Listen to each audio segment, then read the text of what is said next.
नमस्कार. तुम्ही अनेकदा पाहिलं असेल, सध्या सगळ्यात जास्त अवघड काय झालं आहे तर ते आरोग्य. आरोग्य अशासाठी अवघड की अनेक दवाखाने असूनही रांगा मात्र प्रचंड आहेत. प्रत्येक दवाखान्यामध्ये पेशंट्स तासन तास बसलेले दिसतात. वेटिंग करायला लागणं प्रत्येकासाठीच जिकिरीचं असतं. अशा वेळी आपला नंबर कसा लगेच लागेल यासाठी वशिला लावणारे देखील लोक आपल्याला पाहायला मिळत आहेत. पण अशा परिस्थितीमध्ये तुम्ही डॉक्टरची अपॉइंटमेंट घ्या. तुम्ही जिथं जाल त्या ठिकाणी तुमची त्याच वेळेस अपॉइंटमेंट तुम्हाला मिळेल आणि तुमचाही वेळ वाचेल आणि डॉक्टरांचा देखील. अशा स्वरूपाचं एक भन्नाट तंत्र, एक भन्नाट वेबसाईट इंदापूर तालुक्यातल्या बेलवाडी गावच्या अनिकेत थोरात या नावाच्या युवकानं तयार केलेली आहे आणि त्याला सध्या मोठा प्रतिसाद मिळतोय. खरं तर हे ग्रामीण भागातलं स्टार्टअप. अर्थात अनिकेत ना इंजिनियर आहे ना कुठल्याही प्रकारचं त्याचं आयटीचं शिक्षण, पण वर्षानुवर्ष दवाखान्यांशी आलेल्या संपर्कातून त्यानं ही वेबसाईट शोधली, वेबसाईट तयार केली आणि या आयडियाची भन्नाट कल्पना सध्या सगळ्यांना पाहायला मिळते. इंदापूर तालुक्यातला अनिकेत थोरात आता आपल्याबरोबर आहे. अनिकेत, तुझं खूप खूप स्वागत. सगळ्यात महत्वाची गोष्ट अशी की नेमकं काय केलंय जरा सांग. तर सर, आपण एक हेल्थ एम्पायर नावाची वेबसाईट बनवलेली आहे. त्याच्यावरती आपण सगळे डॉक्टर्स, सध्या ही वेबसाईट बारामती, इंदापूर, फलटण आणि अकलूजच्या 4 तालुक्यांमध्ये काम करते. तर ह्याच्यावरती म्हणजे स्टार्टअप कसा सुचला किंवा ही वेबसाईट कशी बनवली, तर बऱ्याच वेळा मी हॉस्पिटलच्या संदर्भात प्रॉब्लेम्स मला यायचे. तर बऱ्याच वेळा जाणवलं की असं ह्याच्यात आपण काय करू शकतो, एखादी गोष्ट जेणेकरून लोकांचे प्रॉब्लेम पण सुटतील आणि लोकांना योग्य डॉक्टरमध्ये पोहोचण्यासाठी मदत होईल. ग्रामीण भागामध्ये थोडा शिक्षणाचा अवेअरनेस कमी असल्यामुळे हे प्रॉब्लेम जाणवतात. तर आम्ही एक अशी वेबसाईट बनवली ज्यावरती सगळे डॉक्टरांचे म्हणजे बायोडाटाच असेल, म्हणजे त्या डॉक्टरांचा प्रोफाईल फोटो, त्यांचं शिक्षण किती आहे, त्यांचा अनुभव किती आहे, दवाखान्याची फी किती आहे, डॉक्टरांचं टायमिंग किती आहे. डायरेक्टली म्हणजे उदाहरण म्हणलं तर जसं आपण पिक्चर बघायला जातो तसं ज्यावेळेस आपण थिएटरमध्ये ऑनलाईन बुकिंग करून जातो त्या टायमिंगनुसार, तसंच आपण मोबाईलवरूनच अपॉइंटमेंट घेऊ शकतो डॉक्टरांची.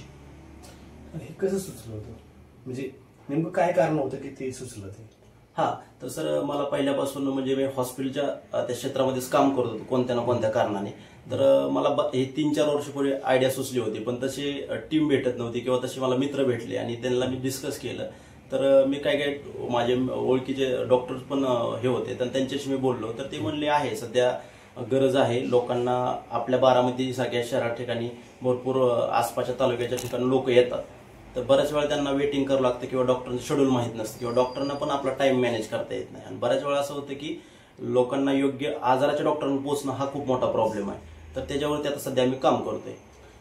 ही हेल्थ एम्पायर नावाची जी काही वेबसाईट आहे ती सुरू केल्यापासून आता लोकांचा किती वेळ वाचलाय किंवा डॉक्टरांना किती फायदा झालाय, नेमकं काय झालंय? आता त्याच्यामध्ये सर भरपूर लोकांना घर बसल्या आपण मोबाईलवरून आपण बुक करू शकतो. हा कन्सेप्ट ग्रामीण भागामध्ये नवीन आहे, पण तरी आम्हाला त्याचा रिस्पॉन्स चांगला आहे. आता साधारणतः म्हणजे बऱ्याच वेळा लोक सकाळी अपॉइंटमेंट बुक करतात आणि फक्त त्याच्यामध्ये असं आहे की आपल्याला 2 तास आधी अपॉइंटमेंट घ्यावं लागते, जेणेकरून हॉस्पिटलमधले जे हे आहे की त्यांनाही त्या गोष्टी मॅनेज करता येतील. म्हणजे सकाळी जर समजा उदाहरणार्थ तुम्हाला 12 वाजता अपॉइंटमेंट घ्यायची असेल तर तुम्ही 10 वाजता अपॉइंटमेंट घेऊ शकता, जेणेकरून हॉस्पिटलच्या तिथल्या स्टाफला पण टाइम मॅनेज करता येईल. अशा सगळ्या गोष्टी आपण एकाच वेबसाईटमध्ये बनवलेल्या आहेत. मला एक ह्याच्यामध्ये असं करायचं की खरं तर तुझं शिक्षण नाही, ते आयटी सॉफ्टवेअर नाही, आणि मग अशीच वेबसाईट सुरू करावी आणि त्याच्यातच आपलं करिअर करावं असं कसं काय वाटलं? सर, तो म्हणजे मला पहिल्यापासून स्टार्टअपची आवड होती आणि त्याच्यामध्ये आपण काय योगदान देऊ शकतो त्या दृष्टीने मला वाटतं की कुठलाही व्यवसाय म्हटलं तर सगळ्या गोष्टी कधीच आपल्याला स्वतः जमत नाही. तर शेवटी त्या क्षेत्रातले तज्ज्ञ लोक घेऊन आपण काय करू शकतो त्या दृष्टीने मग मी अशी वेबसाईट बनवली. माझे काही मित्र होते पुण्याचे, त्यांना मी बोललो, त्यांनी मला मदत केली. मग आता आम्ही त्याच्यावरतीच काम करतोय. अशा प्रकारची जी वेबसाईट आहे ती महाराष्ट्रात याच्यापूर्वी कोणी काढलेली आहे की फक्त तूच काढलेली? सर, ते म्हणजे एक देश लेवलला आहे, तशा 2-3 वेबसाईट आहेत तशा, पण त्यांचे मॉडेल्स वेगवेगळे आहेत किंवा त्यांचं पेशंटसाठी एक यूज वेगळा आहे.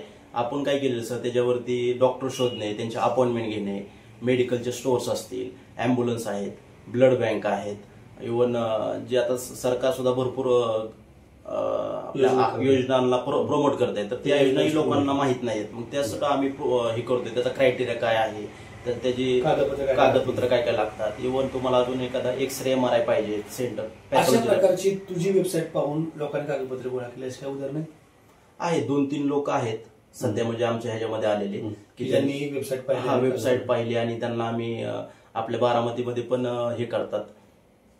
तर त्याच्यावरती काय काय थोडे म्हणजे हे असतात, वैद्यकीय कक्ष मार्फत पण आम्ही लोकांपर्यंत त्यांचे नंबर पोहोचवतोय किंवा आमच्या दृष्टीने सोशली पर्पजने म्हणून काम करतोय. आता हे कुठपर्यंत घेऊन जायचं वाटतंय?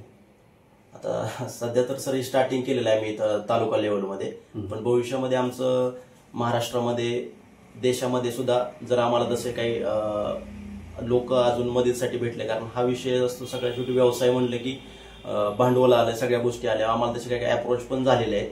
तर तसं आम्ही प्रयत्न करतोय. सध्या तरी आमचं सध्या एक 5 जिल्ह्यांमध्ये काम करायचं चालू आहे 1 जानेवारी 2026 पासून. मला एक सांग, सध्या तरी तुमचं हे धर्मकार्य सेवातच दिसते सर.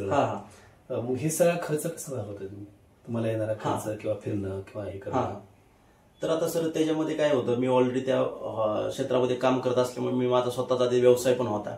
मॅनेजमेंटमध्ये माझे त्यावेळेस मी काही पैसे स्वतःचे साचवले होते. थोडे घरचा पण सपोर्ट असल्यामुळे मला त्या गोष्टी करणं काही जास्त अवघड झालं नाही. पण आता तसं नाही की आम्ही त्याच्यामध्ये मॉडेल पण डेव्हलप करतोय की आजकाल भरपूर पेशंट पण डॉक्टरकडे अपॉइंटमेंट बुकिंग करतात, तर बरेच डॉक्टर सुद्धा आम्हाला त्याची एक सबस्क्रिप्शन फीज देत आहेत आता सध्या. मला एक सांग, तुझी कौटुंबिक पार्श्वभूमी काय? काय नाही, आई वडील माझे शेतकरीच आहेत. मी इंदापूर तालुक्यातील बेलवडे गावामध्ये राहतो.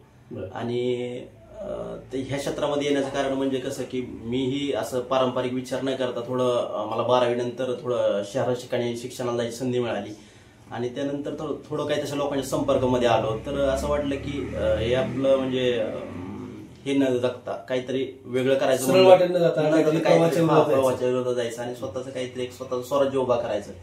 त्या दृष्टीने माझा हा प्रवास चालू केला मी. खरं तर प्रत्येकाची एक इच्छा असते की वेगळं काहीतरी करायची.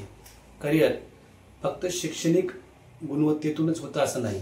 लोकांच्या जाणीवा, लोकांचा जिव्हाळा किंवा लोकांच्या गरजा शोधून सुद्धा आपण एक वेगळ्या प्रकारचं करिअर करू शकतो असा आत्मविश्वास या युवकाला आहे.